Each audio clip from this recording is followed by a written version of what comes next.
I'm Melissa Shanahan, and this is the Velocity Work Podcast, episode number 82.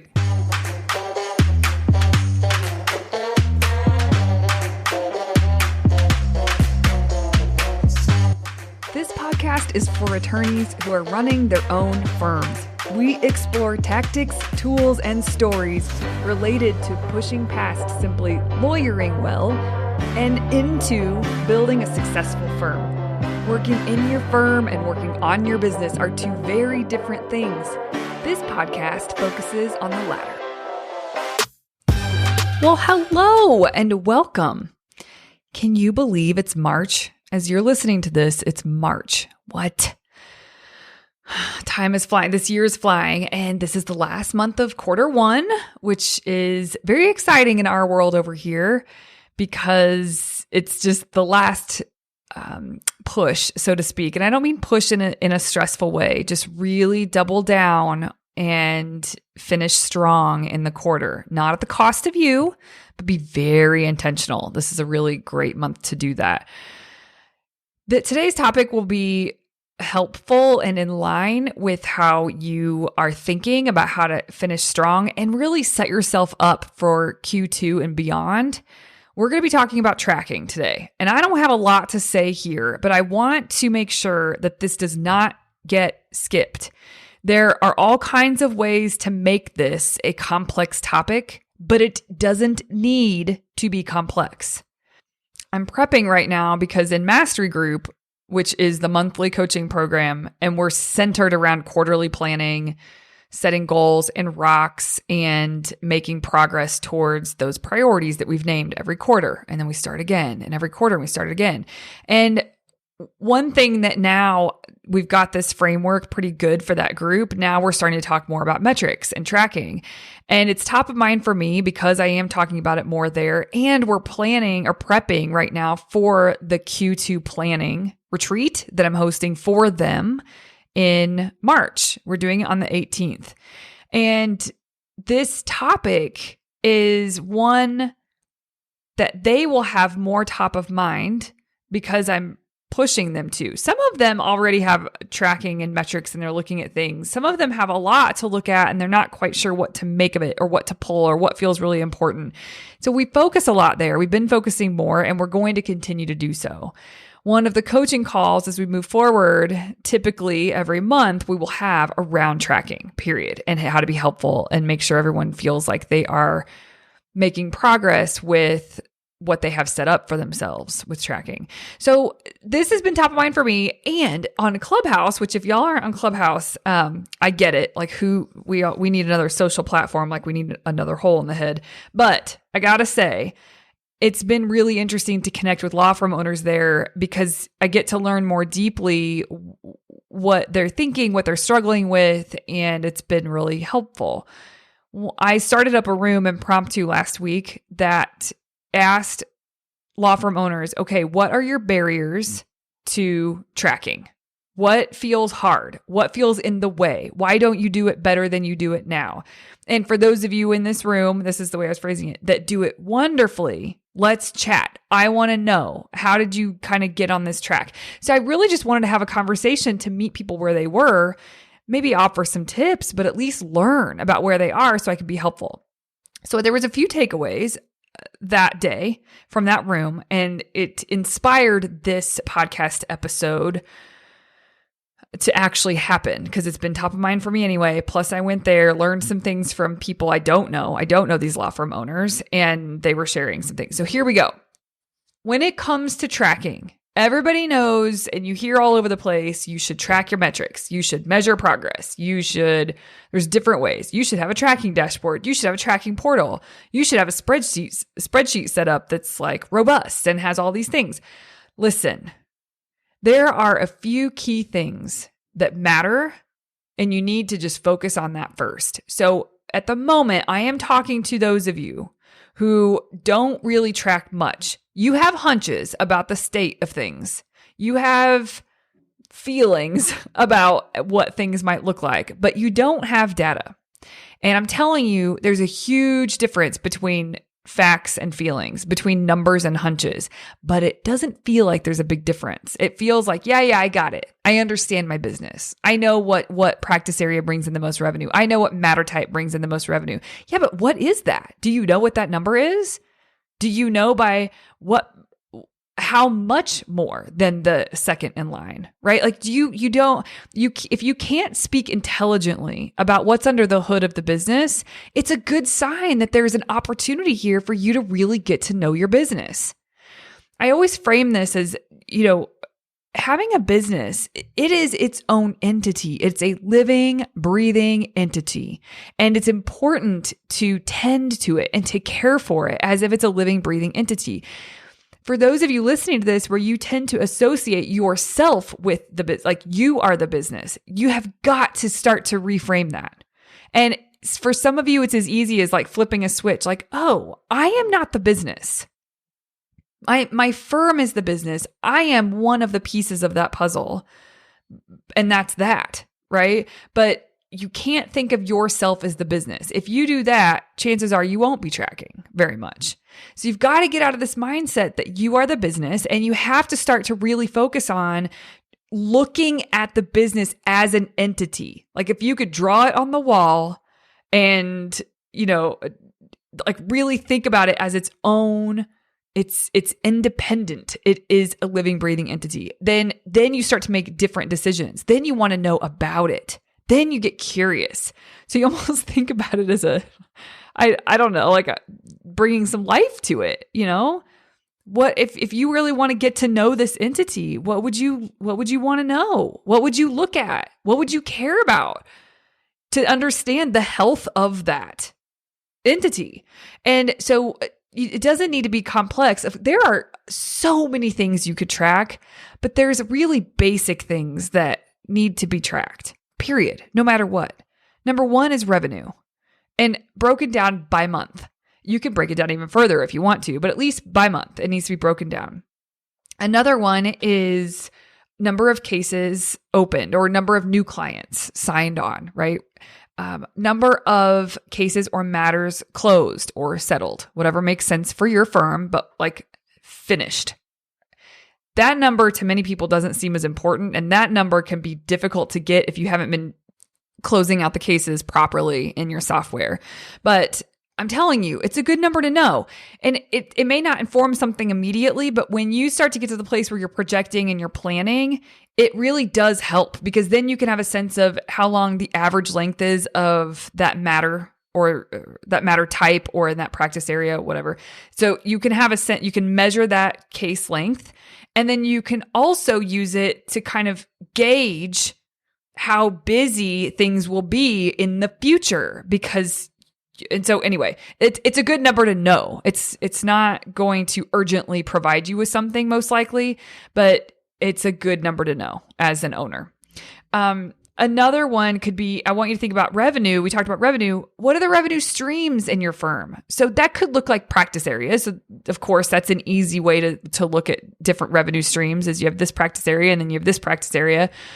Okay, but maybe even within a practice area, or if you only have one practice area, there's certain matter types that are significant to parse out. So it could be even as simple as for PI, it could be pre-lit and litigation. And just knowing the case value of each of those, the average case value, could be really helpful. So that's an example of what it looks like to look at the revenue streams. Even if you only have one practice area, you will intuitively know, oh, there's business that comes in this form, there's business that comes in this form, and you'll be able to determine your revenue streams. I would look at that month over month. So you want the total revenue for the firm, but you also want to know, how does that break down? What piece came from this revenue stream? What piece came from this revenue stream? What piece came from this revenue stream? And the other thing too, when you're thinking about new clients coming in or new matters or cases being opened, I would track that separately too. So sure, for the firm, you want to know how many new clients you signed on that month, but also you want to know per revenue stream, how many. And this, breaking up the data in this way, gives you a lot of power and a lot of visibility behind the curtain, so to speak. And it helps you make very strategic decisions about how you want to move forward. What levers do you want to pull? What areas of the practice does it make sense to grow? And the reason it's important to have data and not just go on hunches is because you will likely be wrong in some way, shape, or form once you see the data. And it could be as drastic as sometimes people think something is doing so poorly, but then they look at the data and they're like, oh my gosh, I'm not doing poorly. I'm actually beyond what I said I wanted to be at. Okay, that's good to know. That actually just happened to a client this week. They were talking about how they were so stressed out. They thought they were behind, and then they looked at their numbers and they realized they were like well beyond where they wanted to be. And all that unnecessary stress, right? We do this to ourselves all the time in different ways, but having data really does, and paying attention to the data really does help keep you centered as the owner and keep you confident about where things are. Now, on the other side of things, maybe you think you're just killing it. You're doing really well, but you haven't really looked at the data. And when you get all that in line, then you're like, oh man, there's actually not much cash left over. And you don't want vagueness when you're thinking about numbers. You want to know, man, we only have, $7,500 more than zero. Okay, after it's all said and done. These are the little things. You want to know numbers. You want to go on facts and not feelings. It doesn't serve you to just go on your hunches about stuff. So I would say if you're just getting started, just at least track revenue, at least track the number of matters or cases being opened and the number of matters or cases being closed or settled, whatever, finished for you. And I would do that within each revenue stream. And I would do that per month. That's a starting place. There are caveats I could put all over this thing because the only way I really know and can be helpful for someone digging into their own firm is to actually dig into that with them or to answer questions or be there as they're digging in. But, and I've shied away from doing a podcast on tracking for that very reason. But it's time to just start to get a little louder for you all, because I think people are just sitting back and they're not doing things because of certain barriers they're experiencing. So here's the other thing I will say about tracking. You don't need a fancy tool. You just need a spreadsheet, and it can be ugly. It can be just like no frills, but you have the right column set up. And I would do, down the left-hand side, I would do the months. And across the top, I would put what you're actually tracking, and you could drop it all in in each cell. So that's a way to get started. You can trick things out. I use Airtable for a lot of tracking. But there's nothing wrong with a spreadsheet, nothing at all. So just get started and get to know your data. To those of you who are already tracking, are you looking at it on a regular cadence? This should be a set thing in your calendar where at least once a month, but you can decide how often you want to look at the numbers. There needs to be an appointment with yourself to look at everything. And if you aren't doing that, I highly encourage you to do that today. Starting today, schedule some time in that's recurring. That's the only way that it's going to be worth it to track the data. Sometimes people will track things, or maybe they haven't been tracking things on their own, but it's in the software, right? Like, yeah, we have all that. Who looks at it?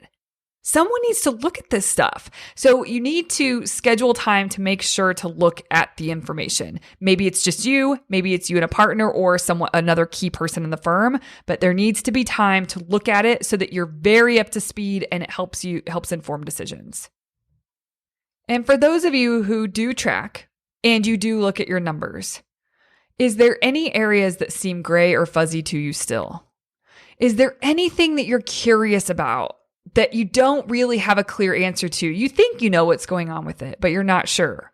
It's time to add another thing to what you track. And I think it's important to start small, just with the really key information about revenue and new clients, and referrals is another good basic one that people tend to track. But I think what I learned when I went into Clubhouse is that when I said tracking, everybody wanted to talk about marketing. Marketing is important to track, but dear God, if that's the only thing you're focused on, you're missing the boat. So track for your firm. And also, of course, if you have marketing efforts, you should track those on a more granular level, just acquisition costs or cost per click, depending on what your campaigns are and what they're like how they're set up. but you've got to look at the business. If you're the kind of person who has all of this, you feel really good about what you're tracking, I would just push you to see if one of a business mentor walked in that you respect so much, walked in and sat down and said, show me your business. What would be missing? What's a key number that would be missing that you could probably dig up and find, but you don't know it and you're not used to looking at it? A lot of people love Marcus Lemonis from The Profit. I mean, imagine him coming in just to have a visit, get to understand your business, maybe offer you some advice. Wouldn't you want him to offer something other than you don't know your business, you don't know your numbers, you need to track more, you need to understand what's under the hood of this business and be able to have a conversation about it. Instead of that being the advice, wouldn't you love to actually present him with truly the state of the business, the history of the business, so that they can see patterns and that you guys can talk numbers and from there kind of figure out strategies? So I just want you to think about, even if you feel like you're really good at it, allow yourself the opportunity or the room to get better, be a better owner. I would put money on that there's probably 1 or 2% of all the listeners of this podcast that feel like there isn't really room for improvement in terms of monitoring or measuring progress, tracking metrics, period.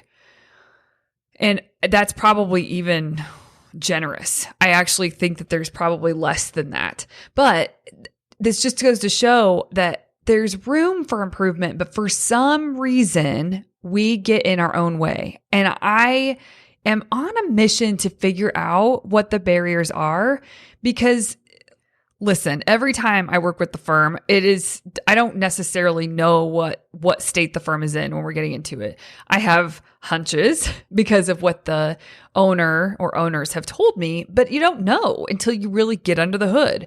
And I have zero judgment. I want you all to really hear this. Numbers are neutral. It's just information. And so when I walk into something, it's almost like I have a scientist or a hat on, or like I'm analyzing things, but I'm never judging as I'm analyzing. I'm never judging as I'm pulling together data. Or if the owner says, I don't have that, I don't even know how to get that information. There's never ever judgment from me. It's not. And for those of you that have experience working with me and I'm asking for numbers, I really want you to know that's not fake. When I'm just like, okay, well, let's try this, this, and this. Or I just dig in. I don't have thoughts that what you're doing is bad or good. It just is. We have a starting place. Let's figure out what that is exactly, and then let's make a plan to move forward. So no matter where you are on the spectrum in terms of law firm growth, or how organized you are, or how well, I always talk about get your house in order, right? That's something that we should be striving for, is make sure your house is in order. But I don't have judgment when that isn't the case for someone. I have a lot of compassion for someone that's in that state, because you know what? It is freaking hard to lift a business off of the ground. I have worked with hundreds of business owners that have done it, and it is not for the faint of heart, and it's not going to go perfectly. It's never a streamlined, straight path. It's an emotional roller coaster, and there's a lot of chaos that comes with lifting something off the ground. And so by the time I tend to work with someone, maybe they've started to do some of this for themselves, but oftentimes they haven't. They just know they should, and they haven't really carved out the time to figure it out or to make it happen. And to me, it's such a beautiful process. I'm so privileged to be able to work with someone getting their stuff straight and figuring out a really great plan for growth instead of just cranking harder, right? And instead of just sort of going blind at the growth, it's how do I help people be very intentional about the next phase and chapter for their firm and for their life, honestly. So this isn't, if you haven't done a thing with tracking and you've had your firm for quite some time, like you have a business, you aren't just lifting the firm off the ground. You've got a firm, and you haven't done anything with tracking. Trust me when I say that having judgment on yourself for not having what you should have in place is pointless. And when you do uncover the data, it is your job to really look at the data for what it is. And it's just information, so that you don't get caught up in like, that margin should be better, or, oh my gosh, this is our profit. That's it. Or, no wonder I'm feeling like I can't take much home, or whatever it is that happens. When you see something that isn't ideal, just know that, you know what? Now you're in a spot where you have facts and not just feelings, not just guesses, not just hunches. And now you get to do something with it. Now you can move that number. You can drive that number that you're looking at that you're not happy with. You can find ways to drive that in the right direction, and you can get really strategic behind that. But until you have that information, you can't do anything. You could just spin in your head about what is likely happening or not happening. So really be thoughtful. The last thing I'll say is that there are other basic metrics that I look at for sure when I'm working with clients that I'm happy to share. So just riffing off the top of my head, some other key ones that inevitably, typically, we do look at with most of the clients that I work with privately. Referrals, so both from clients, but also from referring attorneys or other outside businesses or sources. Also, marketing spend, acquisition cost for the firm. Now, this is so controversial. I don't even know why it's controversial, because to me, this is just a no-brainer of a number that you would want to know as the owner. But marketing people sometimes will push back and say like, well, that's not valuable. I disagree. And here's the number. Your total marketing spend divided by the number of new clients or new matters or new cases in that same time frame. So, let's just say you're looking at a 12-month period. What was the spend and what did you get for it? How many clients or how many matters were opened in that same time frame? And when you divide the spend by the number of new that came in, then you have an acquisition cost, generally speaking, for your marketing efforts. Now, with each campaign that you've done, of course, you need to track on a granular level what's happening. What's the cost per click? What's the cost? Like if you have a Google AdWords campaign or whatever is going on, you do need to track that specific campaign and what matters to you there. But you should know as the owner, I spend this and I get this. And that number, your acquisition cost, you should know what that is. And there isn't a perfect magic number, because it really does depend on your average revenue per matter. But like in terms of, is it good? Is it not good with acquisition costs? But generally speaking, you will know. If you look at the number, you'll say, okay, I spent this to get this. Am I happy with that, considering what my average revenue per new matter or new case is? And then you can have a deeper conversation from there. And then you can get more analytical from there. But there's too many, it would be too easy to have too many blanket statements if I shared further.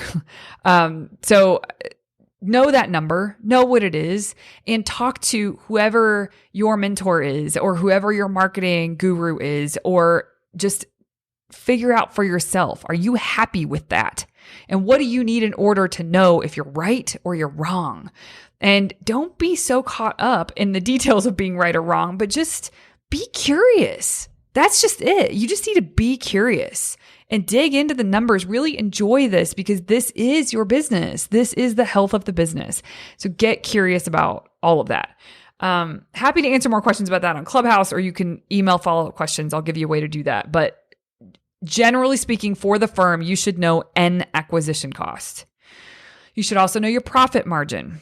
You should also know the percentage of the gross revenue that is expenses.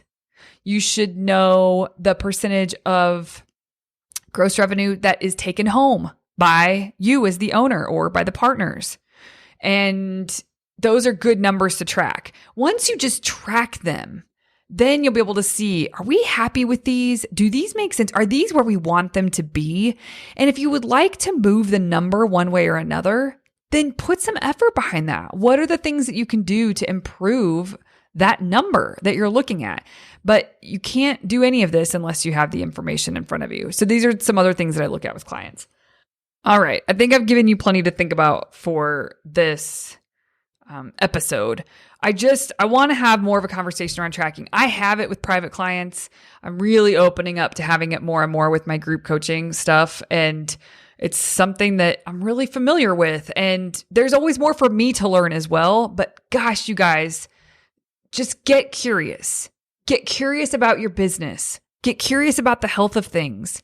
Because once you start to see the numbers, it's easier to feel motivated and inspired to geek out further. Once you see the numbers in front of you and there's calculations in front of you, then it's like, oh, well, I wonder what affects that. Like, what could make that number go up? What could we do? Because that would be good. That would be great for the business. There's just all these different things, real questions, quality questions come out of looking at the information. When you don't have information to look at, and you're going on facts, or you're going on feelings and not facts, you're going on hunches and not numbers, then you are not asking high quality questions, and you are not thinking at the level that you could be thinking. Therefore, you aren't the owner that you could be, and you aren't honoring the business the way that it deserves to be honored. And so I really hope that there's something in this episode today that no matter where you are on the journey, just lit a little spark in you just to get curious and dig in and level up in this way. Doesn't need to be fancy. You don't need, great tools. You just need a spreadsheet. And I already said how to set up the columns and things, start there. And just from there, you will get curious. From there, you'll build it out further. And you'll start, before you know it, a year from now, if you just start small with the things I mentioned, then a year from now, you will have something built out that's even greater because you've been giving attention to this. And that's the final thing I want to say here is that give attention to it from a place of curiosity, like I mentioned, but give it time. You have to look at this stuff. You have to know these numbers. I should be able to ask you, if I'm on a group coaching call and I ask one of my members, what's your profit margin for 2020? What was it? They should be able to tell me the percentage. What if just key numbers in your business? What percentage did you actually take home of the revenue last year? They should be able to tell me that. What percentage were your expenses last year? They should be able to tell me that. What expenses was payroll? They should be able to tell me that. You have to be able to not just have the data and glance at it. You want to know your numbers. You have to understand them and know them, where it's just, yep, this is my business. My business has a 15% profit margin and 30% goes to my team and 30% is on expenses. I don't know what it is for you, and you should know it though, because the more you know it, where you don't have to look it up all the time, then the better off you are. Your brain will always be thinking for your business. You'll be thinking about your business in a very different way if you understand the numbers behind it. And I think, it's not just about memorizing, because these numbers will fluctuate. It's about knowing your business and knowing and start to see patterns and being able to rattle off, yep, this is where we are with this. This is where we are with this. And of course, there's going to be many numbers you have to look up. Maybe you don't know all of them, but there's some key basics that I would really challenge you to get to know and understand, because that will change you as an owner. It will change your focus. It will change you will have goals that maybe you didn't have before, because you'll see where there's opportunity. There's just so many good things that come out of it. You'll be wiser for it.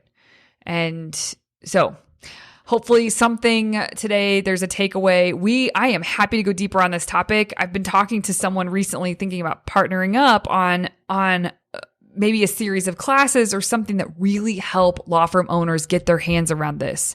I know that there's templates out there. I know that there's, big companies out there that will give you templates and help you get set up. And there's nothing wrong with those, but it will never replace you getting curious and uncovering things, digging for things in your business and knowing your data.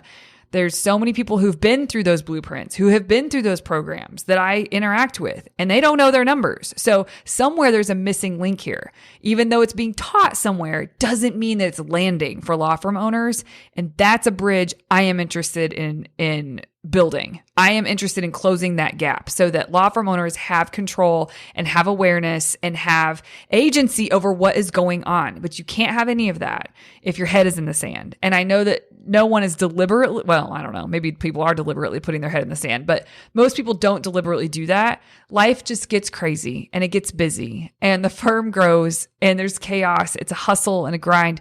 And it's really taking time to identify some of the things we've talked about on this podcast that will help put you on a different path, a more intentional path with growth. It's not the end all be all. Like there's a lot more to growing intentionally than just tracking, but God, you can't grow intentionally without understanding your numbers and without knowing them. So don't skip this piece. I am interested to know if you feel certain barriers to actually getting this done. And again, there's no judgment. So send us a message on Facebook. It is facebook.com/meet velocity work. Like, hi, nice to meet you. Meet velocity work. Long story why we had to choose that as the URL. And then Instagram, you can DM us there if that's more where you hang out. And we are velocity.work. Go there. You can send us a message. And I just want to know, what is the barrier for you? Is it time constraints? Is it just you're not sure how to set it up? You don't feel confident in Excel? You don't like numbers? Is it that you don't know how to get the information from your software? I don't know. I don't know what the barriers are, but I'm open to hearing them. And I want to be able to help people overcome them. And even if yours is a mental barrier where you feel like, well, it shouldn't be a barrier, so it's not worthy of sending her a message. It is worthy. I want you to know that. It doesn't matter. Like, you don't have to have a good reason. It's a reason. And it's something that's happening for you. And I want to know about it, because the more I'm in tune with what is going on for people, the better I can help, the better I can serve, the smarter conversations I can have that will serve you better on this podcast and otherwise. So really, don't be shy. If email's more your thing, email clients@velocitywork.com. That goes to my right hand, Kristen, who's amazing, and she will get all of those messages to me. I really want to know for you what it is. Okay, everyone, have a wonderful week. I want you to take a step between now and next week's episode. Take one step in the right direction. No matter where you are on your journey, take one step in the right direction for getting to understand the numbers in your business.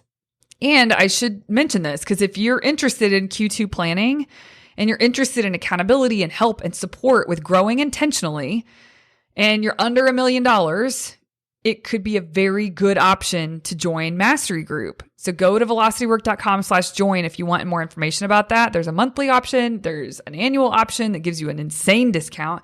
But this is the kind of stuff that we work on. This is the kind of thing that we are focused on, is how to be a better business owner.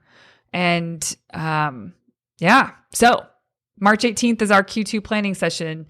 So if you sign up soon, we can get a welcome packet to you in the mail with the materials for that session. Otherwise, if you join really close, you'll just have the digital materials. So head on over, check it out if it sounds interesting. This is the kind of stuff we work on, and I would love to work with you on your firm right where you are. All right, everybody, have such a good week. I'll see you here next Tuesday.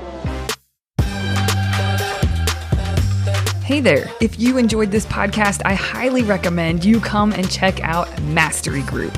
It is where owner attorneys come together to study this material, apply it, and thus create really big results for their firm and for their life. So come on over, velocitywork.com/join to get more information and get started. Show notes from this episode can be found at velocitywork.com/podcast.